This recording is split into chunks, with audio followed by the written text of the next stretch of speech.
तृतीय अध्याय का तृतीय पाद चल रहा है, भाव प्रत्यय चल रहा है, ठीक है ना। जिसमें से कल तक के जो प्रत्यय पढ़े आपने वे पुल्लिंग भाव प्रत्यय थे। आज स्त्री भाव प्रत्यय पढ़ेंगे। सूत्र है स्त्रियाम तिन। स्त्रियाम सप्तमी का एक वचन, तिन प्रथमा का एक वचन। अकर्तरी चकार के संज्ञायाम और भावे की अनुवृत्ति तो आपकी आ ही रही है। अर्थ करेंगे सूत्र का। धातो हो स्त्रियाम तिन प्रत्ययः परश्च भवति कर्तृभिन्ने कारके संज्ञायाम भावे च। कर्ता भिन्न कारक में संज्ञा गम्यमान होने पर अथवा भाव में धातु मात्र से स्त्रीलिंग में तिन प्रत्यय होता है। उदाहरण है कृति ही, चिति ही, मति ही।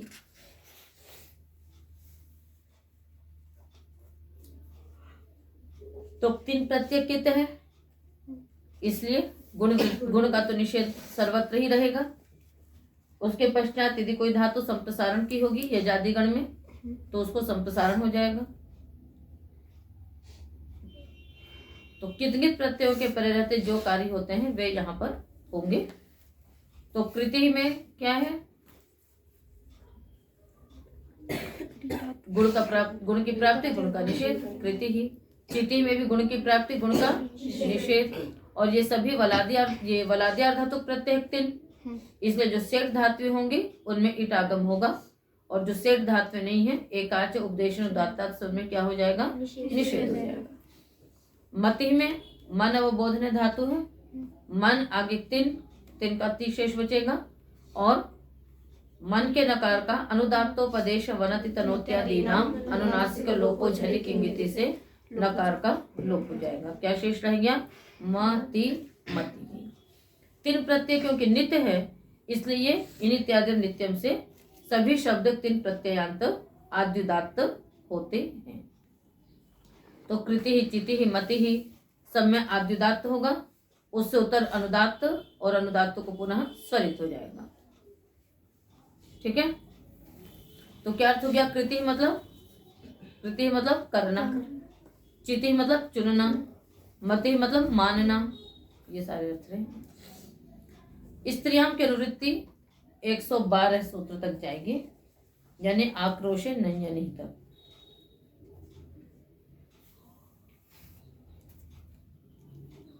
स्थागा पापचो भावे, स्थागा पापच पंचमी का एक वचन, भावे सप्तमी का एक वचन। समास करिए। स्थाश्च, गाश्च, पाश्च, पच्च। चलो हाँ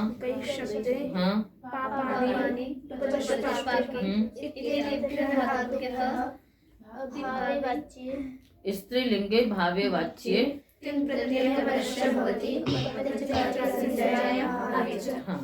स्था गा पा पच इत्येतेभ्यः धातुभ्यः स्त्रियां भावे तिन प्रत्ययः परश्च भवति कर्तृभिन्न कारके संज्ञायां भावे च। कर्ता भिन्न कारक हो, संज्ञा गम्यमान हो अथवा भाव में स्था गा पा पच इन धातुओं से क्या होता है, तिन प्रत्यय होता है। तो क्या इन धातुओं को स्त्रियां तिन ने निषेध किया था कि हम इनसे तिन प्रत्यय नहीं करेंगे, तो फिर अलग से सूत्र क्या की आवश्यकता होगी। स्था गा पा पच ये भी तो तिन प्रत्यय कर रहा है और स्त्रियां तिन ने तो सभी धातुओं से तिन प्रत्यय विधान किया था। शंका है ना, ये नहीं है? है। तो आगे जो सूत्र हैं, जैसे कहीं पर आकारांत धातु है तो उसको आतश चोपसर्गे से अंग प्रत्यय की प्राप्ति थी। आपने वासुरूप स्त्रियां सूत्र पढ़ा है, उसमें बताया गया था आपको कि उत्सर्ग और अपवाद प्रत्यय जो होते हैं वो विकल्प से बाधक होंगे। यानी इससे पहले तक का जितना भी प्रकरण था उसमें कोई सामान्य उत्सर्ग प्रत्यय था, उसके बाद अपवाद प्रत्यय थे। तो उसमें क्या हो रहा था कि अपवाद होते हुए भी उत्सर्ग प्रत्यय सभी धातुओं से हो रहे थे। यही वासुरूप स्त्रियाम ने किया, किंतु यहाँ पर अस्त्रियाम कह दिया गया था। क्या कह दिया था, अस्त्रियाम, यानी स्त्रीधिकार में ऐसा नहीं होगा। स्त्रीधिकार में वो प्रत्यय नित्य ही बाधक होंगे। यदि किसी का अपवाद बना दिया गया तो अपवाद ही प्रत्यय होगा, तिन प्रत्यय नहीं होगा, उत्सर्ग प्रत्यय नहीं होगा। तो इसी प्रकार से स्त्रियां तिन का अपवाद है आतश चोपसर्गे। उसी प्रकरण में अपवाद वही होते हैं ना, उसी प्रकरण में होते हैं। जैसे कर्मण्यन बनाया, उसके बाद आत्मनुपसर्गे कहा, उसी का अपवाद बना दिया था। ऐसे ही अकर्तृ चकार के संज्ञायाम भावे च, और उसी के अपवाद थे आगे के सारे सूत्र आपके रीदो रप इत्यादि। ऐसे यहाँ पर भी स्त्रियांतिन क्या है, उत्सर्ग है, और उसके आगे के जो सूत्र हैं शिद्विदादिभ्यों और आतश्चोपसर्गे इत्यादि, ये सभी क्या है, स्त्रियांतिन के अपवाद हैं। तो इससे पहले का जो प्रकरण था तृतीय अध्याय में, उसमें सर्वत्र क्या है कि उत्सर्ग और अपवाद दोनों प्रत्यय हो रहे हैं, किंतु स्त्री अधिकार में ये नियम नहीं है, तो उसमें नित्य बाधक होता वो, इसलिए यहाँ पर सूत्र बनाना पड़ा। अब जो आकारांत धातु स्था गा पा है ना, ये कैसी है, आकारांत है। तो आगे एक सूत्र है आतश्चोपसर्गे, इसी प्रकरण में देखो 106 नंबर का, ठीक है ना। तो इसने क्या कह दिया कि आकारांत धातुओं से उपसर्ग उपपद रहते स्त्रीलिंग में अंग प्रत्यय होता है। तो यदि आकारांत धातु से अंग प्रत्यय का विधान कर दिया तो उससे तिन प्रत्यय नहीं हो सकता था, तिन प्रत्यय उससे नहीं हो सकता था, इसलिए विधान करना पड़ा। ऐसे डुपचश धातु शित है, तो शित भिदादिभ्यों से उसमें अंग की प्राप्ति थी, तिन प्रत्यय नहीं हो सकता था, इसलिए पुनः विधान किया गया कि स्था गा पापच धातुओं से तो तिन प्रत्यय हो जावे। तो बनाओ क्या बनेगा स्था धातु से, जोर से बोलो, स्थिति ही। ई किससे हो गया, अनिट धातु है ये, स्थाता स्थातारो स्थास्यति अनिट धातु है। इकार किससे हो गया,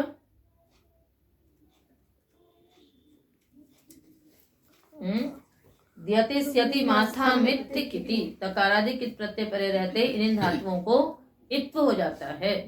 एक ही सूत्र है इत्व करने का, तो स्था क्या को ई हुआ, स्थि आगिति स्थिति ही। इसी प्रकार गा से क्या बनेगा, गीति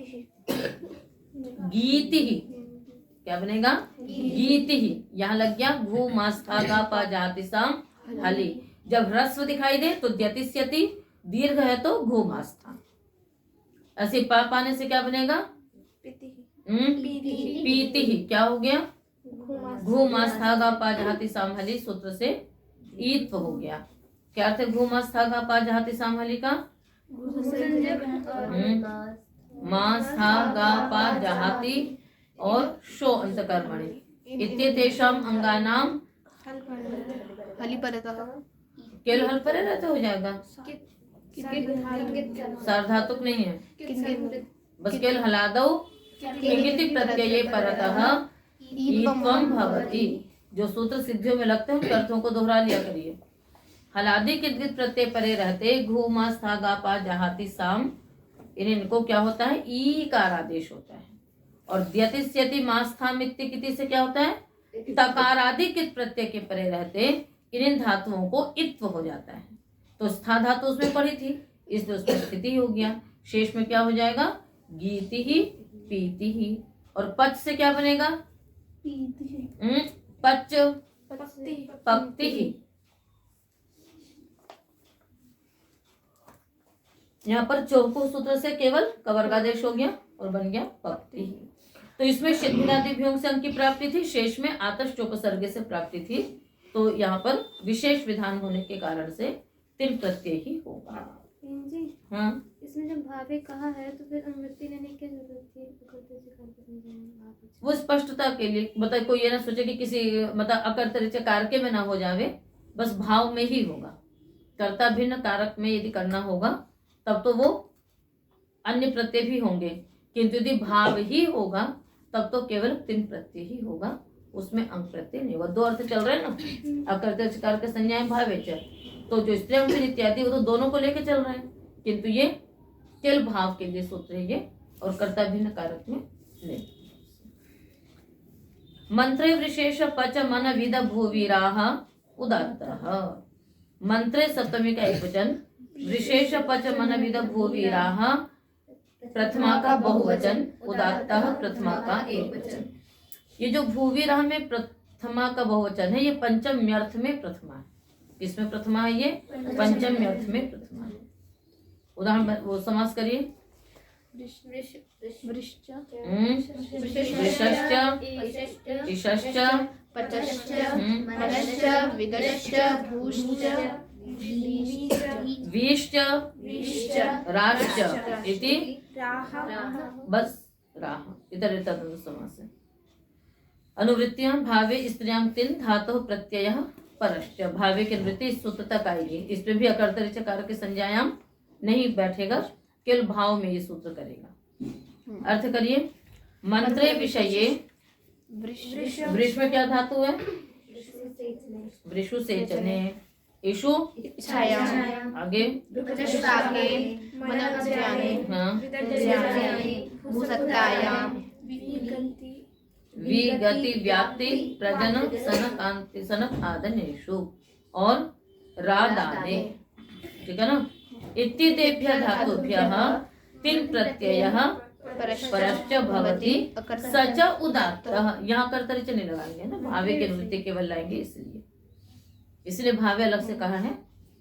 तो इत्येतेभ्यः धातुभ्यः भावे तिन प्रत्ययः परश्च भवति भावे स च उदात्तः। यहाँ पर तिन प्रत्यय उदात्त होगा। वैसे क्या हो रहा था? तिन के प्रत्यय पूर्व उदात्त हो रहा था, यहाँ पर तिन प्रत्यय ही उदात्त होगा। तो मंत्र विषय में इन धातुओं से वृष ईशु दुपचश मन विद भू वी रा, इन धातुओं से क्या होता है?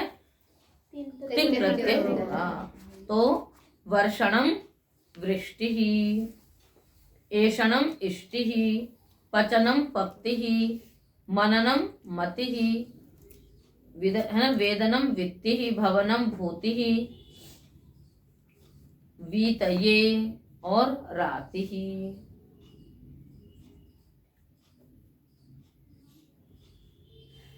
तो सिद्धि तो भी आपको हमने बताई दी थी मति की। शेष भी बताया था कि तिन प्रत्यय नित्यादि नित्यम से क्या होंगे? तिन प्रत्ययान्त शब्द आद्युदात्त होंगे, किंतु इसने कहा कि एक तिन प्रत्यय ही उदात्त होगा। तो जब तिन प्रत्यय उदात्त होगा तो फिर शेष क्या होगा? अनुदात्तम पदमे के वर्जम से अनुदात्त होता है। तो वृष्टि का स्वर क्या रहेगा? व्री अनुदात्त टी उदात्त, व्री अनुदात्त टी उदात्त। इष्टि में भी ई अनुदात्त टी उदात्त, सभी जगह यही स्थिति होगी। तो आपकी प्रथम वृत्ति में सबके पते दिए हुए हैं, ठीक है ना। कोई ऋग्वेद का है, ज्यादातर सभी ऋग्वेद के हैं। बस एक यंती वीतये, इस पर से अग्न आया ही वीतये, तो इन सब में यही तिन प्रत्यय हुआ है, इसी सूत्र से हुआ है। तो सिद्धियों में कुछ विशेषता नहीं है। क्यों नहीं है? वृष आगे तिन, फिर इष्टुनाष्टु लगा दो, वृष्टि बन जाएगा।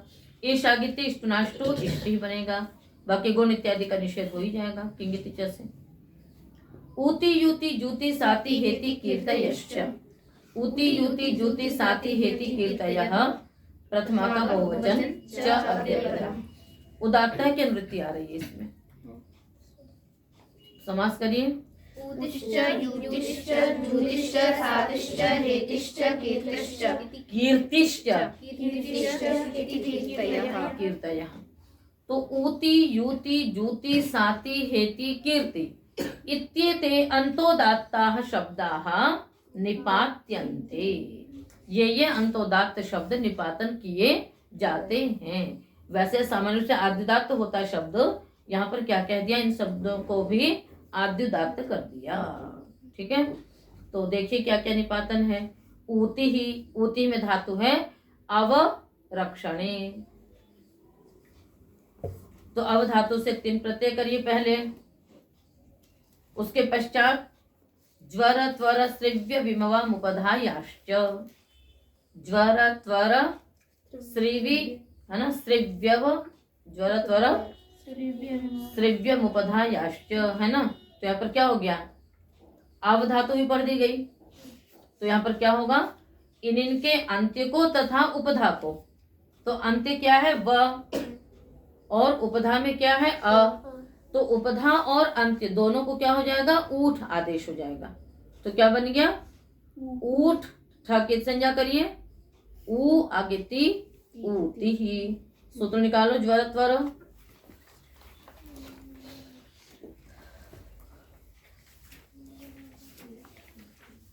कहाँ है? षष्ठ अध्याय चतुर्थ पाद। षष्ठ अध्याय के चतुर्थ पाद में है। ठीक, तो ऊपर से अनुनासिके की अनुवृत्ति है, विझलो किंगिति से, है ना, झली किंगिति की वृत्ति है। तो अर्थ होगा सूत्र का, अनुनासिक आदि प्रत्यय परे हो अथवा झलादि किंगित प्रत्यय परे हो तो ज्वर त्वर श्रिव अव, है ना, इनको क्या होता है, इनको तथा इनकी उपधा को लोटे से परिभाषा लग जाएगी तो अंत्य को भी हो जाएगा और इनकी उपधा को ऊठ हो जाएगा। छो शुरुनासिक से ऊठ की अनुवृत्ति आती है। तो अ और व दोनों के स्थान पे ऊ हो गया, आगे ती ऊती ही।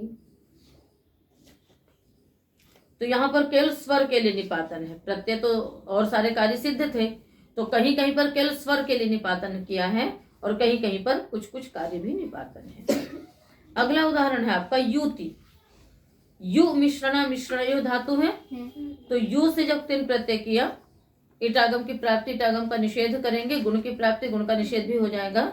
यु अगिति, इसको दीर्घत्व निपातन से हो गया।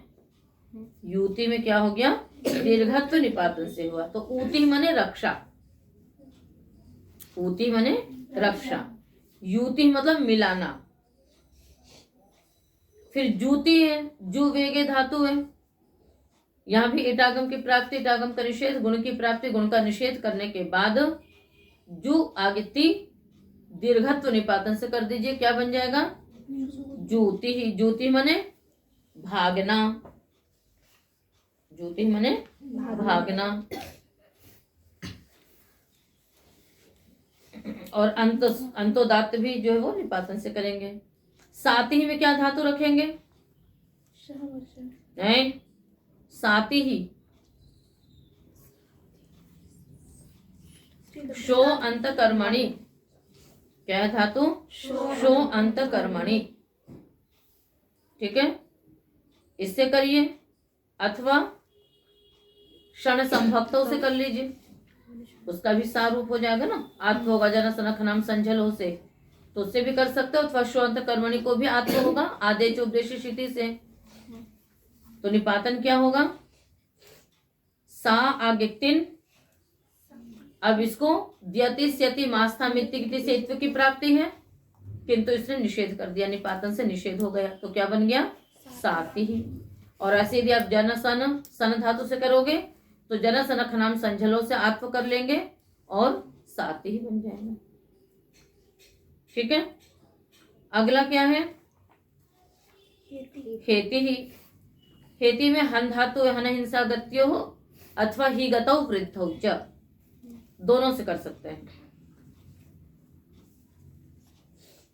तो जब हन धातु से करेंगे तब क्या क्या निपातन होगा, हन धातु के नकार का लोप तो उसी से सिद्ध हो जाएगा, अनुदात्तोपदेश वनति तनोत्यादि नाम से, तो ह ती बचा, फिर ह को एत्व होगा निपातन से। जब हन धातु से करोगे तो एत्व निपातन से करेंगे और हन के नकार का लोप अनुदात्तोपदेश सूत्र से हो जाएगा। और जब हिगतो वृद्धो च से करेंगे तब गुण निपातन से होगा, नहीं तो तिन क्योंकि कितनित है तो गुण का निषेध होता, तो यहाँ पर गुण निपातन से कर लेंगे, तो क्या बन जाएगा, हेति। कीर्ति में प्रीत सन शब्द ने धातु से चुरादेनिश करेंगे पहले, तो क्या बनेगा, कीर्ति। अभी जो निजंत धातु हो गई उसको न्यास शंथो युज सूत्र से युज की प्राप्ति थी, इसी प्रकरण में आगे सूत्र है न्यास शंथो युज, किण्यंत धातुओं से युज प्रत्यय होता है भाव में स्त्रीलिंग में, तो इसका अपवाद कर दिया कि यहाँ पर तो तिन प्रत्यय ही होगा, तो क्या हो गया फिर, कीर्ति ही। तो जो स्वर है वो तो सब जगह निपातन से किया गया, अंतोदात्त शेष कहीं कहीं पर कुछ कार्य सूत्र से सिद्ध थे, और यत लक्षणेन न सिद्ध्यति तत् निपातनम, जो लक्षण से सिद्ध नहीं होता है उसको निपातन कहते हैं, तो इस कारण से वही वही निपातन करेंगे, शेष कार्य हम लोग सूत्र से कर लेंगे। तो साति का अर्थ क्या होगा, अंत होना, शो अंत कर्मणि। तो जब क्षणुदाने से करोगे, क्षणुदाने क्षण संभक्तों से, तो देना अर्थ हो जाएगा, साथ ही का अर्थ तब क्या हो जाएगा, लेना। और हन धातु से करोगे, हेती बनाओगे, तब हेती का अर्थ हो जाएगा मारना। और जब हिगत और वृद्धोच से करेंगे तब हेती का अर्थ हो जाएगा गति, तब क्या हो जाएगा, गति। और ऐसे ही कीर्ति, कीर्ति मैंने आप जानते ही हैं, है ना, यश। और कहाँ कहाँ क्या लगेगा। अच्छा, कीर्ति शब्द थोड़ा सा और बनाएंगे हम लोग। धातु तो आपकी थी क्रीत, धातु क्या है, क्रीत धातु है। क्रीत से आपने निच किया, क्रीत से आपने क्या किया, निच किया, तो क्रीत नीति। किंतु यहाँ पर युज की प्राप्ति थी निजंत से, यहाँ पर हमने तिन कर लिया, तो अब क्या स्थिति हो गई, क्रीत नीति। ठीक है ना। फिर यहाँ पर एक सूत्र लग जाएगा उपधायाश्च, रीत एक धातु के बाद है ना उपधायाश्च, तो उपधाया रीकारस्य इत्वम भवति। उपधा में यदि रीकार है तो उसको भी इत्व हो जाएगा।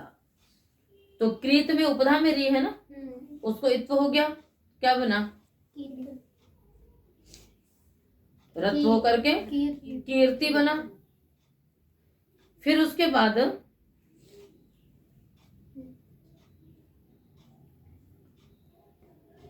किर आगे ती, यहाँ इटागम तो हुआ नहीं, तो निरंटी से निराद्यार धातु के पहले नी का लोप कर दिया हमने, कीर्ति। फिर उपधायाम सूत्र है एक और, कहाँ पर है वो, अष्टम अध्याय के द्वितीय पाद में, जहाँ पर हलिच सूत्र है, हलिच उपधायाम च। हाँ, तो उस उपधायाम च से क्या होगा, यहाँ पर दीर्घ हो जाएगा।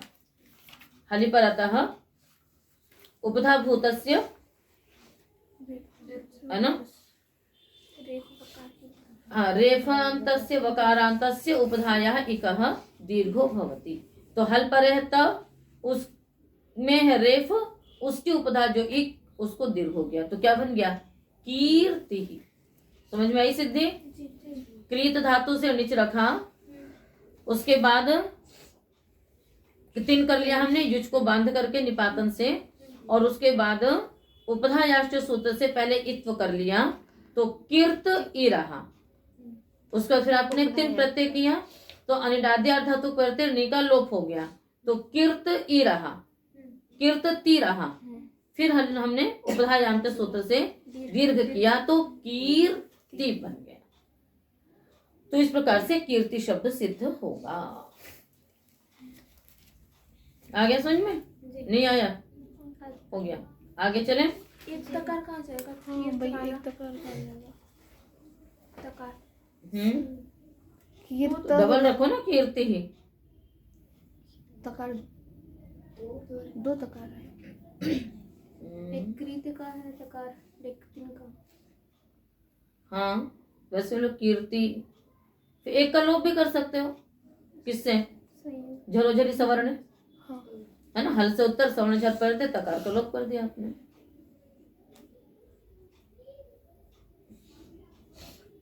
ठीक है। तो कीर्ति इसलिए डबल भी लिखते हैं और कीर्ति वैसे भी लिखते हैं।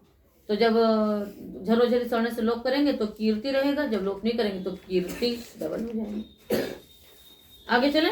व्रज यजोर भावे क्या, व्रज यजोह भावे, व्रज यजोह षष्ठी का द्विवचन, समास व्रजश्च यजश्च इति व्रज यजौ तयोः व्रज यजोः। एक मिनट, आप लोग जब समास करती हैं तो उसमें ध्यान दिया करो कि जैसे मान लीजिए यदि ये हलंत शब्द का रूप बना हुआ है, तो जो अंतिम धातु है उसको फिर हलंत रूप चलाए करिए उसके। जैसे व्रज यजो हो, तो आपको समझ में आ रहा है कि हलंत धातु से ओस करके व्रज यजो बन गया। तो अब आप कैसे चलाएंगे इसका, जब समास करेंगे विग्रह, तो व्रजश्च यज्च, या फिर झलाम जशवंत इत्यादि लगा करके यट्च भी कर सकते हैं। तो व्रजश्च यट्च करो, या फिर व्रजश्च यज्च इति व्रज यजौ तयोः व्रज यजोः। इसी प्रकार से आपका था, जैसे ऊपर भी था, है ना, स्था गा पा पच, तो फिर सब में तो गाष्ठ इत्यादि होगा, किंतु अंतिम यदि है और वो हलंत रूप बन रहा है तो पच, फिर पच तस्मात् पच। चलिए अर्थ करिए सूत्र का। भावे व्रज गतौ यजदेवसंप्रतिकरणदानेषु इत्येताभ्यां धातुभ्यां स्त्रीलिंगे भावे क्यप प्रत्यय परश्च भवति। अने से फिर भावे कह दिया तो जहां जहां अकर्तरी चकार के नहीं चाहिए वहां वहां भावे कह देंगे। तो व्रज यज धातुओं से भाव में स्त्रीलिंग में क्यप प्रत्यय होगा। उदाहरण बनाइए। व्रज से व्रज्या और यज से अच्छा क्यप कित है यजादि धातु को संप्रसारण होगा क्या बनेगा इज्या। व्रज्या और इज्या। व्रज्या मने गति और इज्या मने यज्ञ करना। इज्या मने यज्ञ करना। तो यहाँ पर क्या होगा। अच्छा एक बात और है इसमें उदात्तः की भी अनुवृत्ति है अभी ठीक है ना। तो क्यप प्रत्यय भवति सच उदात्तः। वैसे क्यप क्या है पित्त है।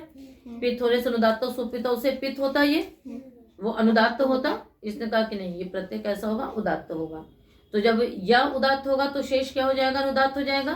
तो व्रा अनुदात्त या उदात्त ई अनुदात्त या उदात्त। स्वर समझ में आ रहा है नहीं आ रहा है आ रहा है। चलिए संज्ञायाम समज निषद निपत मन विद शुंशिंग। संज्ञायाम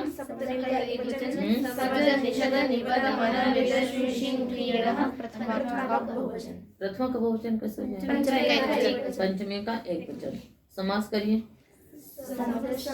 समजश्च निषदश्च निपतश्च मनश्च वृदश्च शुंश्च भृंश्च भ्रींच इणच इति भ्रीं तस्मात् भ्रीणः। ठीक। संपूर्वात्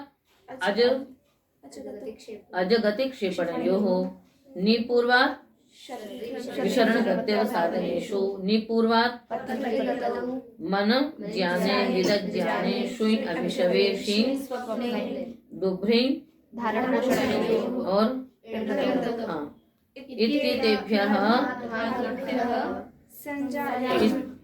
संज्ञायाम बाद में लगा लेंगे। स्त्रियां भावे क्यप प्रत्ययः परश्च भवति संज्ञायाम विषये या संज्ञायाम गम्यमानायाम। संज्ञा गम्यमान हो तो इन धातुओं से स्त्रीलिंग भाव में क्यप प्रत्यय होता है और वह परे होता है। बनाइए उदाहरण। सम अज य समज्या कोई विशेष कार्य होगा नहीं यहाँ पर। समज्या मने सभा। समजन्ति अस्याम इति सभा।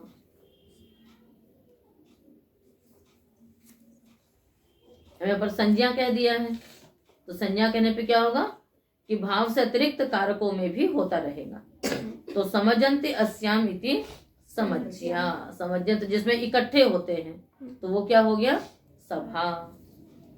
इसी प्रकार से निषीदति अस्याम इति निषद्या। निषद्या माने बाजार।